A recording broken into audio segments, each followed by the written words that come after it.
Bueno, en teoría creo que tiñamos ata a 1:30, non? Creo que temos media hora para tratar aquí algúns temas que se suscitaron ao longo do xa mañá e para aproveitar tamén para poder pedirlle que nos aclaren algunhas cousas que quedaron pendentes ou así que teñamos. Eu quería facer unha reflexión que creo que xa foi saíndo no día de onte tamén, que era unha cousa que a colaboración participativa non é gratuita, costa diñeiro, verdad? Vímolo pois ao longo do xa mañá, co caso da Biblioteca da Universidade de Barcelona, vimos co tema de Sorolla e bueno, que se poden facer moitas cousas, sin dúbida, pero, bueno, hai que pensar que se non é o traballo das persoas, pois as tecnoloxías ou alguén que mova esas tecnoloxías. Iso por un lado. E por outro, eu creo que nos podemos ir decatando de algúns temas ese gran abismo que se abre no campo dos museos unha vez que teñen que facerse coas tecnoloxías. Vemos que hai no noso panorama, falo xa deste país, de Galicia, unha chea de museos, normalmente locais ou comarcais, pequenos museos, que fan un labor importantísimo no tecido cultural, dali onde están, pero que prácticamente non poden acceder ou dificilmente poden acceder, e moito menos competir, coas tecnoloxías e cos recursos que pudemos ver aquí que teñen os grandes museos. Vamos a ver, en que mundo estamos? En que mundo estamos? Penso que a veces temos que dicir que trátase de salvar o principal. E que é o principal? Sin dúbida, unha institución da memoria, se non utiliza as tecnoloxías do século XXI, pois que vai ser? Pois vai ser unha institución do século XIX. 19, non 20, do século XIX. Entón, aí hai unha situación que chirría un pouco. E entón, bueno, eu poño isto sobre a mesa e abro o micrófono para todos aqueles que queiran comentar algo.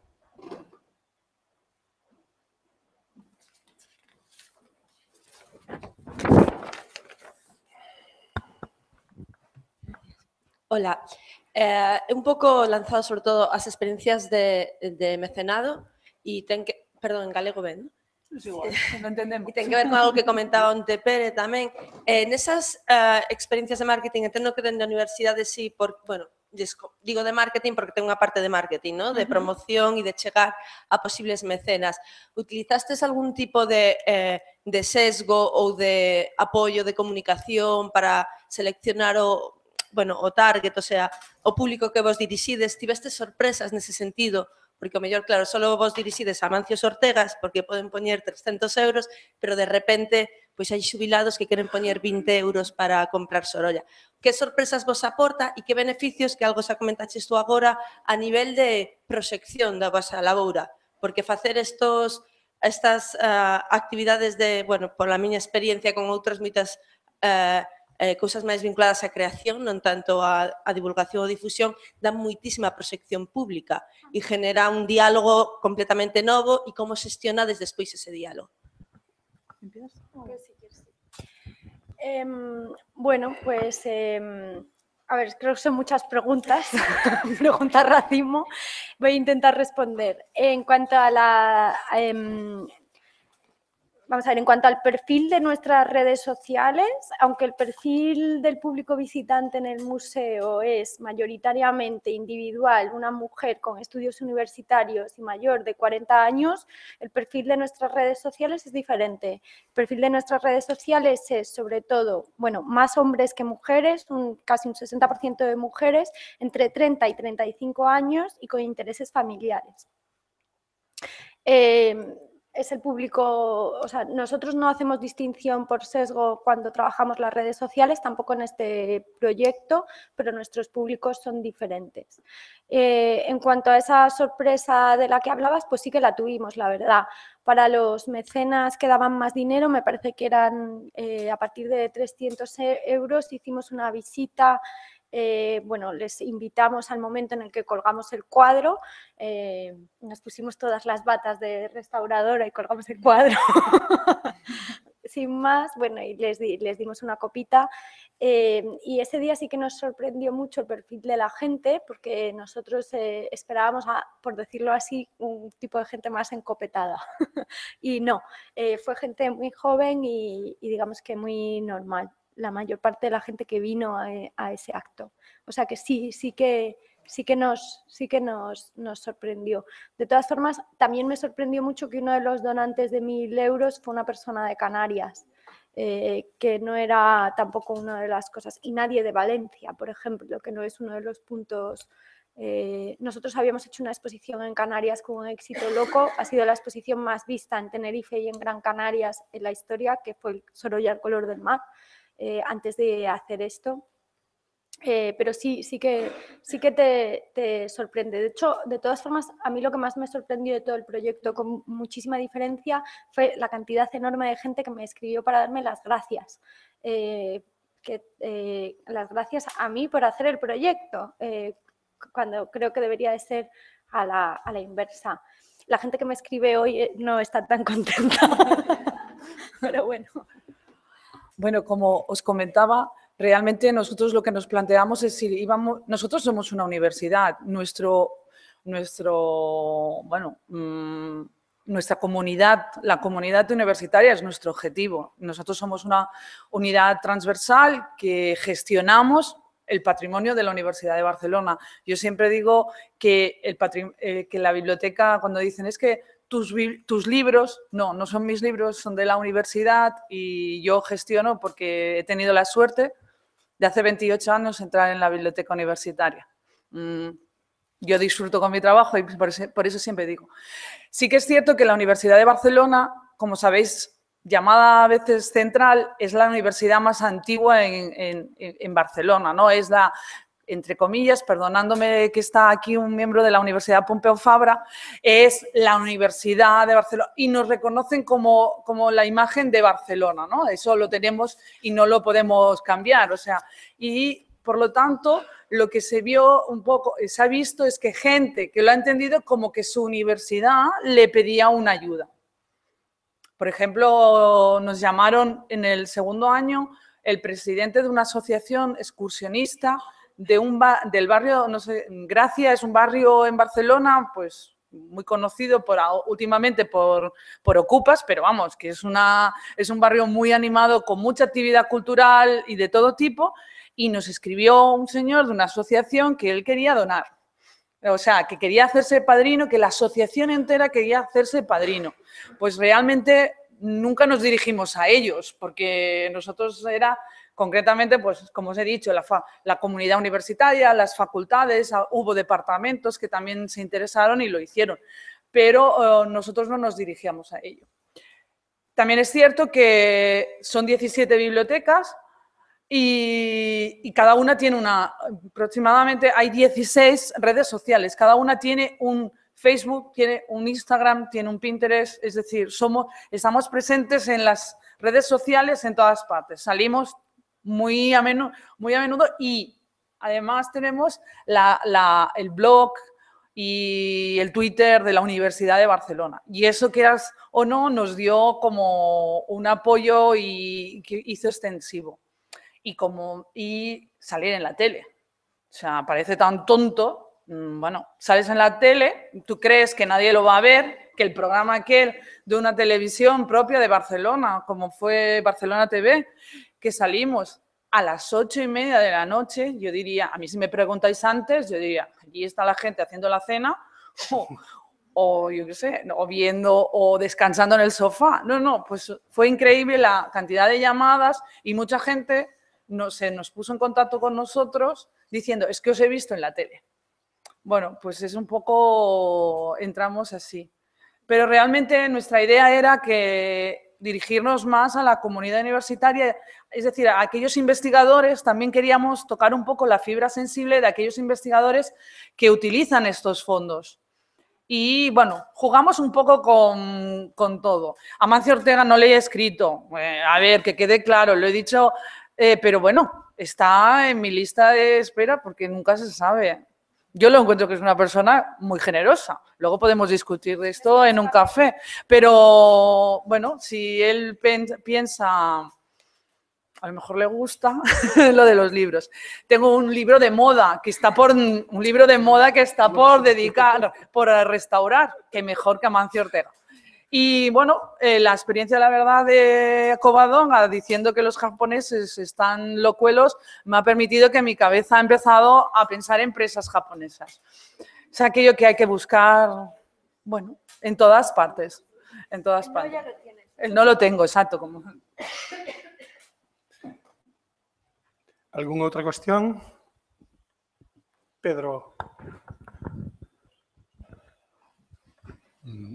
Bueno, mi enhorabuena para los ponentes, todo ha sido muy interesante, sin duda ninguna, pero como reflexión conjunta a todo lo que habéis expuesto, a mí me parece que nos encontramos en una tradición cultural muy diferente de las experiencias que habéis traído como más significativas. Es decir, no tenemos experiencia de mecenazgo y tenemos también el hábito de pensar que los bienes culturales son gratuitos.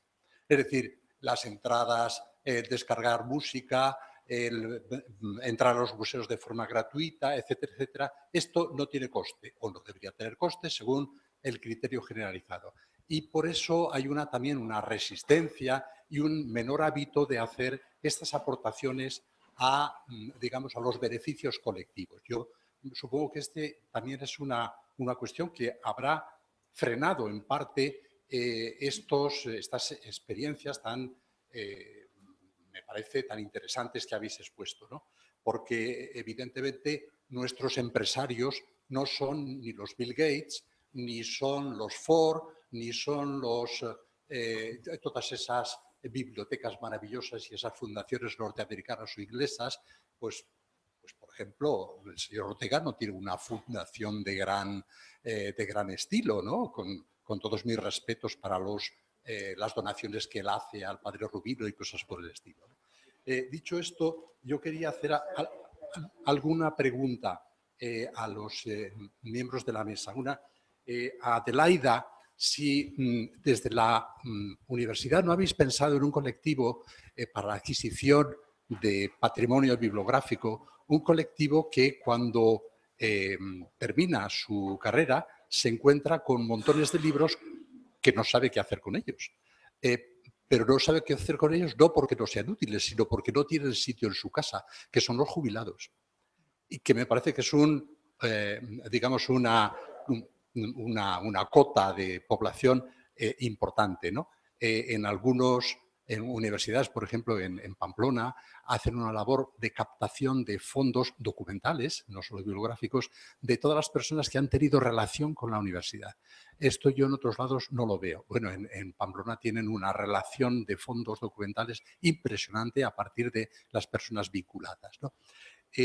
Por otro lado, yo quería preguntarle también a Covadonga si todo este mecenazgo de alguna forma se ha visto propulsado también con esta maravillosa difusión que hemos visto de la obra de Sorolla a través de la actuación tanto de la Thyssen como de la Hispanic Society, que en este momento tiene una exposición absolutamente avasalladora en el Museo del Prado, que es una cosa maravillosa. Es maravillosa, sí. ¿Perdona? Que es maravillosa la exposición, sí. Y digo que esto, de alguna forma, por la presencia de Sorolla habrá tenido algún tipo de repercusión o no pensáis aprovecharlo, porque desde luego es una difusión sobre la obra de Sorolla impresionante. Y luego a Manuel Gago también le preguntaría una cosa, porque nos ha hablado de esas maravillosas herramientas, pero en ningún momento se ha hablado de una cosa que también es muy significativa, de costes, que para la mayoría de las instituciones de la memoria son prohibitivas. Es decir, no para los grandes centros, evidentemente, que pueden permitirse cualquier tipo de experiencia, pero la mayor parte de los centros, archivo, biblioteca o museo, o bien porque sean del Estado y están constreñidos por una gestión administrativa muy férrea, o bien porque sean de poca entidad. Bueno, muchas gracias. Sí. Bueno, bien, Pedro, el tema de los donativos del sector jubilado, hay dos opciones. Hay en la universidad los profesores, cuando llegan a los 70 años, que entonces ya marchan físicamente, se desplazan físicamente de la universidad, muchos de ellos sí que disponen de unas bibliotecas que en parte han sido construidas. Ahora estoy hablando en estos años, quizá dentro de 10 años o 15 no se corresponda al modelo, a proyectos que han sido dentro de la universidad, que se han pagado por temas de la universidad o que incluso han sido presupuestados por los dineros de la biblioteca universitaria. En estos casos, en muchos casos, sí que el donativo, la biblioteca del doctor Pérez o el doctor Martínez, digo nombres comunes para no herir ninguna susceptibilidad, porque el profesorado, en el caso de la Universidad de Barcelona, es muy susceptible en este tema, nos donan un fondo que a veces ha salido de nuestras estanterías, lo cual a veces pues es un poco, pues, ves algún sello que dices, tipo el almendro vuelve a su hogar.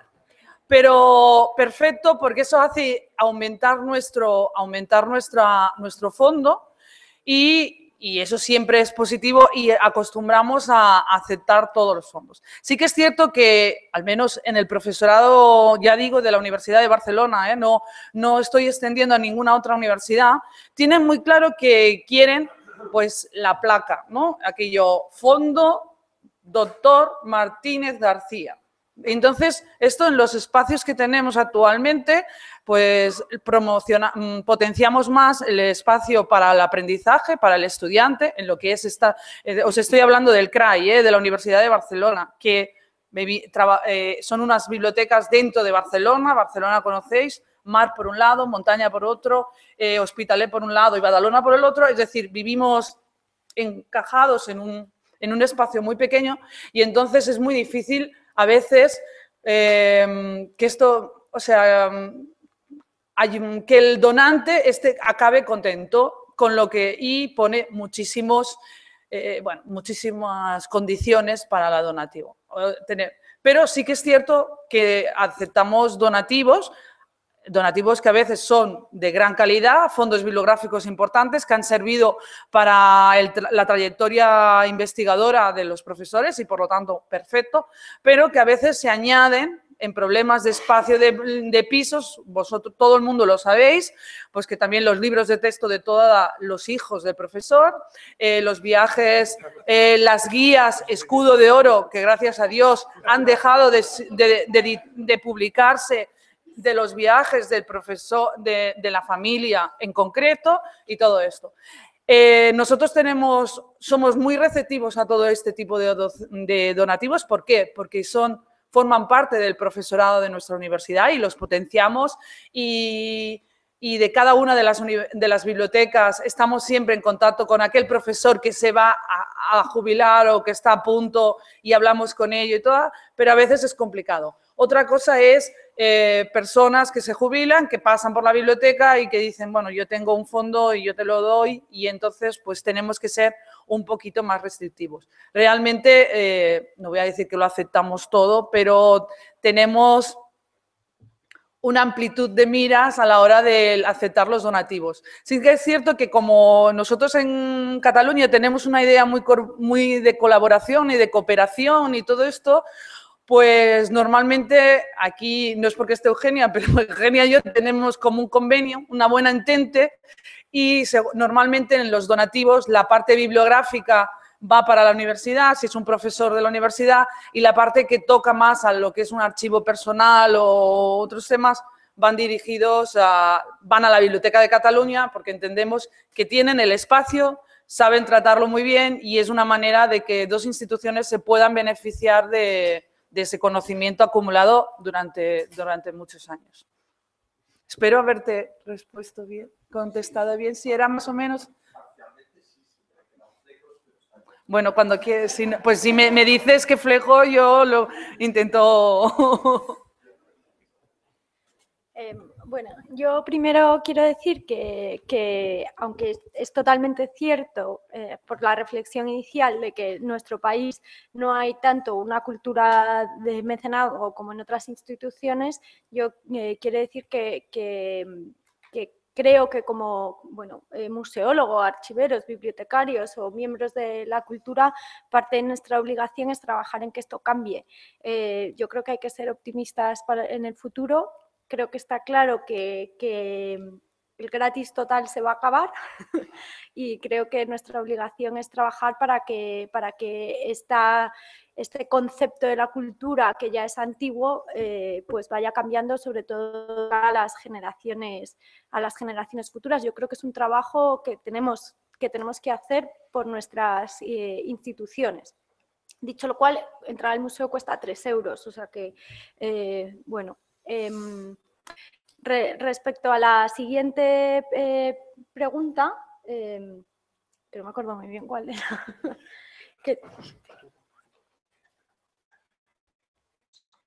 Sí, es verdad. Respecto a lo de las exposiciones, bueno, yo recomiendo a todo el mundo, si os acercáis a Madrid, que vayáis al Prado, porque la exposición de la Hispanic Society es un espectáculo. La Hispanic Society ya es un espectáculo de por sí, pero está en el Harlem de Nueva York y la exposición del Prado es una maravilla. Con respecto al resto de las exposiciones de Sorolla, desde luego es muy importante. Desde el 2010 en el museo hay un programa de exposiciones. Nosotros generamos nuestras propias exposiciones que luego trabajamos para que itineren a otros centros. Tenemos un programa de exposiciones muy intenso, de hecho demasiado intenso para el museo. Ahora mismo acabamos de cerrar la exposición Sorolla en París, que ha estado en Múnich y también en el Museo de los Impresionistas de Giverny, y que ha tenido más de la mitad de los visitantes que normalmente es normal en un año, en 3 meses en el museo. Todo este tipo de trabajo pues tiene muchísima repercusión, no para el museo, sino para Sorolla, que es para lo que nosotros en realidad trabajamos. Sorolla no había expuesto en Múnich desde que lo hizo él mismo en el año 1908, y ahora tenemos comentarios en TripAdvisor en alemán, tenemos préstamos para Alemania, tenemos una exposición programada para el Museo de Max Liebermann en Alemania y la exposición de Sorolla en el Kunsthalle de Múnich fue la más vista nunca en la historia del Kunsthalle en Múnich. O sea que estas exposiciones sí, sin duda sigue siendo la herramienta principal del museo, una exposición temporal, trae muchísima gente y sobre todo hace por el futuro. Un ejemplo muy claro es, nosotros siempre en el museo habíamos tenido la idea de que teníamos muchos visitantes franceses, no sabíamos por qué. El año pasado yo tuve la suerte de tener una becaria de la École de Louvre y le pedí que por favor hiciera un estudio, que se bajara la taquilla y le preguntara a todos los visitantes franceses por qué venían y cómo habían venido al Museo Sorolla. Bueno, el resultado número 1 es, como siempre, porque alguien se lo había recomendado. El resultado número 2 de este cuestionario fue porque habían visto la exposición Sorolla y Sargent en el Petit Palais del año 2006. Esto el verano del año pasado. Así que sí, las exposiciones temporales hacen un trabajo a largo plazo y son muy importantes para el museo. Sí.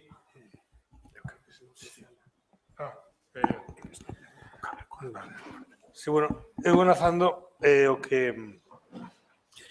falaste ao principio sobre a cultura do mecenado e o que Vieito tamén comentou, incluso tamén creo que se pode conectar o que vostede preguntou co que comentaba Vieito ao principio sobre os museos pequenos, os recursos que teñan os museos pequenos para poder abordar todo isto. Bueno, eu quería dicir varias cousas, unha sobre a cultura do mecenado.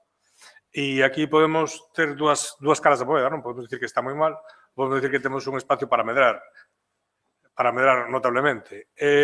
A miña experiencia é que a cultura e a empresa dialogan moi pouco entre sí.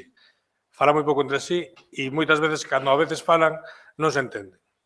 É dicir, por parte da cultura, que é o meu sector, moitas veces non sabemos venderlle ás empresas as cousas, e tampouco podemos esperar que as empresas teñan unha especie de sentido moral pola cales teñen que apoiar un proxecto, porque non o teñen. É dicir, as empresas hoxe en día está medrando un elemento que é moi interesante, que é a idea da responsabilidade social corporativa. Boa parte das empresas grandes teñen un departamento ou teñen alguén vinculado a desenvolver ese sector, é algo que lles interesa, para o que lles interesa un programa, e moitas veces o que temos que encontrar é o canal de diálogo, pero tamén as ideas que lle queremos vender. É dicir, como podemos conectar o que nos facemos co que les fan. No caso de Galicia, por exemplo, eu estou convencido, quero dicir, últimamente estou en varios proxectos nos que pudimos conectar con empresas perfectamente e atopamos vías de colaboración con empresas, é dicir, e claro, é dicir, e eu creo que é máis fácil do que a veces pensamos. O que pasa é que non temos establecidos canales, non temos establecidos contactos, nos costa un pouquiño. Eu creo que hai que normalizar eso por os dous lados, é dicir, pola empresa, e cando se normaliza, se empezan a producir efectos moi beneficiosos. Hai outro factor, ademais, no caso galego, ademais, que de alguna forma, sí que hai un espazo común entre as empresas e as institucións da cultura, que é o recoñecemento de que o noso enorme patrimonio cultural e o legado cultural deste país durante milenios é importante. As empresas o asumen. Eso. Non yo hai que vender. Entonces, aí é un punto de partida e, ademais, elas saben que o patrimonio cultural, sexa na forma na que sexa, xenera boa imaxe. Xeneralles boa imaxe. Entonces, eu creo que temos que aprender a afinar os produtos que lle queremos vender. Eu poño un caso simplemente moi rápido nós temos un proxecto en Monterrey, en Medeiros, que é a aldea, por certo, a aldea máis grande de Galicia, en Monterrey, que é unha zona moi deprimida desde o punto de vista económico, e conseguimos conectar ali o que é a recuperación dun xacemento arqueolóxico cunha empresa que é Martín Kodaks, que quere investir en eso e quere investir deso dentro do seu plan de creación de marca, hasta o punto de que, pero nós o que fixemos de alguna forma foi a lenda dese castro. Ese castro tiña unha lenda dunha moura que lles regalaron o viño aos veciños, é unha lenda maravillosa, é única en Galicia, e o que lle vendín basicamente foi a lenda. O resto do que fagamos ali, home, a eles pode interesar, pero porque son educados. Quero dicir, veñen ali e tal, pero o que fixeron foi coller a lenda da moura e facer un viño con esa lenda. E o que venden é esa lenda, a nos dá propaganda e nos dan diñeiro para facer a final de recuperación do castro. Entonces, a veces hai que ter a linguaxe. E eu creo que temos que facer todos autocrítica. Aquí mesmo houve unhas xornadas de empresa e cultura, para xuntar a xente do mundo da empresa e o mundo da cultura. E foron moi sintomáticas de que de todo o que nos falta polas dúas partes por andar en atopar unha linguaxe común. Pero, sin embargo, a intención estaba. Non son nos que queren recibir diñeiro, que é o mundo da cultura, sino nos que queren darlo. O que pasa é que moitas veces non sabían a onde nin a que. Entonces, eso é complicado.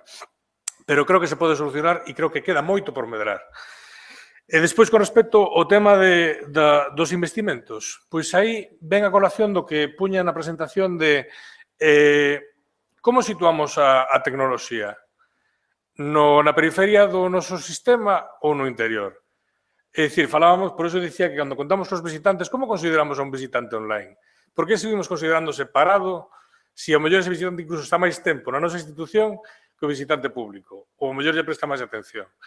Se consideramos a innovación dentro no corazón da institución, de repente todo cambia. Porque moitas veces teño a sensación de que hai unha institución e dice non, temos que facer un proxecto super innovador, pero non temos con quen. Entonces buscamos alguén externo, porque tampouco temos información dentro, nós, e entonces de repente é algo externo que se fai porque alguén de repente ten a vontade de facelo.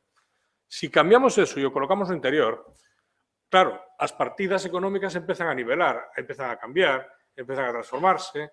E despois vemos que, ademais, a tecnoloxía digital ten unha cousa, que é que pode haber cousas moi caras. Por exemplo, o que lles puxen dos chinos, das covas chinas, ese moi caro.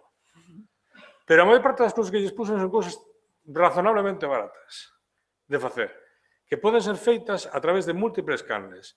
O que é importante é ter a disposición a facelas, porque hoxe en día o mundo digital é un mundo tremendamente aberto. Entonces, é moi fácil atopar vías de colaboración con empresas, por exemplo, lles poño un caso. Hoxe en día está moi de moda os drones, pero hai un problema cos drones, que é que hai tantas empresas en Galicia, é dicir, en Galicia é o territorio español, en este momento, con máis empresas vinculadas ao mundo dos drones. O que non teñen son proxectos, e necesitan ter showcases, é dicir, necesitan ter cousas que enseñen as empresas. Entonces, en canto sacas algo nos medios de que estás facendo un proxecto nun campamento romano ou nun castro ou algo así, para que te escriban 2 ou 3 empresas ofrecéndote gratis o tema dos drones. Por qué? Porque necesitan un estudio de caso para vendelo. Porque non teñen proxectos espectaculares que vender a clientes. Entonces, si situamos a innovación no centro de todo isto empeza a cambiar. E iso é un caso. Sí, perdón, había unha palabra pedida que creo que Tomás Saurín, sí. E, sí, perdón, por cuestións de tempo, si podemos ser breves, tanto nas preguntas como nas respostas, pues mellor, porque estamos a piques de rematar. Sí, ya terminamos. Yo quería preguntar al Museo Sorolla si, como Sorolla ya está en dominio público, si tienen alguna política especial para la liberación de imágenes, la liberación del contenido y, no sé, apostar por ese terreno de la liberación de imágenes. Pues sí, Sorolla está en dominio público y nosotros, quiero decir, las imágenes de Sorolla que están en Google, pues se las puede descargar y coger todo el mundo que quiera.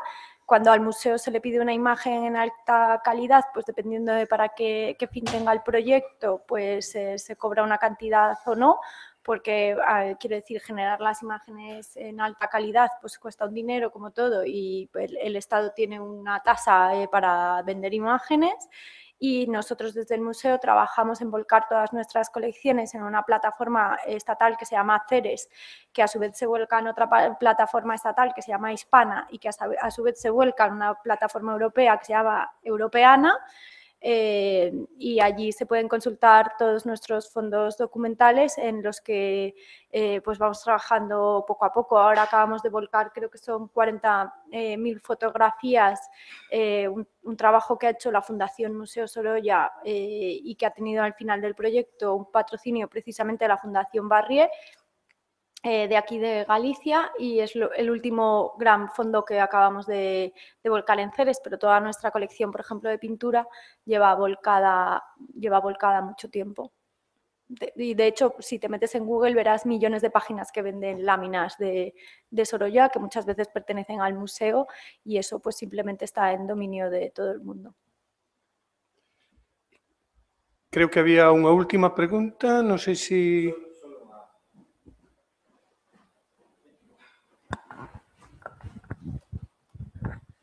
Relacionado co que acaba de comentar Gago, é dicir, eu teño unha empresa e o que me costa de verdad é convencer a proxectos que veñan a min e os dou gratuitamente, porque a min é o que quero é replicar eses proxectos en outros sitios. E non vos podedes imaginar o traballo que costa convencer a xente de que non que ti lle deas algo, sino que eles se fíen de que quere sacar algo adiante. E esa cultura, polo outro lado, tamén a quero reflexar. De feito, de hecho, invito al Museo Sorolla a que socialice sus fotos gratuitamente. Aparte de tenerlas en el formulario de Europeana, que hay un proyecto aquí en Galicia fabuloso de socialización de imágenes. Bueno, nosotros colgamos fotos pero diariamente en las redes sociales. Ya. Para hacerlo mejor, digo. Vale. E outra cuestión que é o tema do software. Falouse aquí de que non hai software e que o software tal, eu que creo que o que ten que ter tamén a administración e sobre todo os cartos públicos que son de todos é esa idea que pouco a pouco vai calando de, hombre, eu se desarrollo algo para o meu museo e o pago con fondos públicos, teño que poñelo a disposición do museo do lado, do que está en non sei onde, para que poida facer o mesmo. Lo mío non é mío. O mío está pagado con cartos públicos e é para compartir. Esa política que comentaba onte, da liberación do software para ser compartido e todo isto, que, bueno, que empeza a calar, pero debería de calar tamén moito máis en todo. Bueno, Con esto rematamos. sí, yo quería hacer una última reflexión, aunque he venido aquí a hablar del micromecenazgo, como yo llevo el departamento que llamamos de chiringuitos varios en el Museo Sorolla, pues también llevo todo lo que tiene que ver con la web y las redes sociales, y yo quería decir que estoy completamente de acuerdo con todo lo que se ha dicho acerca de la aplicación de nuevas tecnologías en los museos. No solo nuevas tecnologías, también todo lo que tiene que ver con social media es fundamental. Los museos normalmente, los que juegan en primera división, juegan en primera división. Yo creo que nosotros jugamos en segunda y no pasa absolutamente nada. Normalmente viven bastante a oscuras de lo que pasa con su público. Las redes sociales, las nuevas tecnologías nos permiten conocer un poco más, tener más relaciones con ellos y enfocar mejor nuestro trabajo. Para nosotros Facebook, Twitter y sobre todo TripAdvisor es una fuente continua de buenas noticias, de agradecimiento y de sinergias con nuestro público, que para nuestro trabajo a día de hoy es fundamental. Yo creo que la inversión y no solo de dinero, sino también de tiempo en esto es algo que es bueno tanto para nuestro público como para la institución. Moitas grazas aos membros da mesa e agora imos proceder á clausura, que eu pediríalle entón aos dous coordinadores que están sentados na primeira fila, porque creo que temos que facer unhas conclusións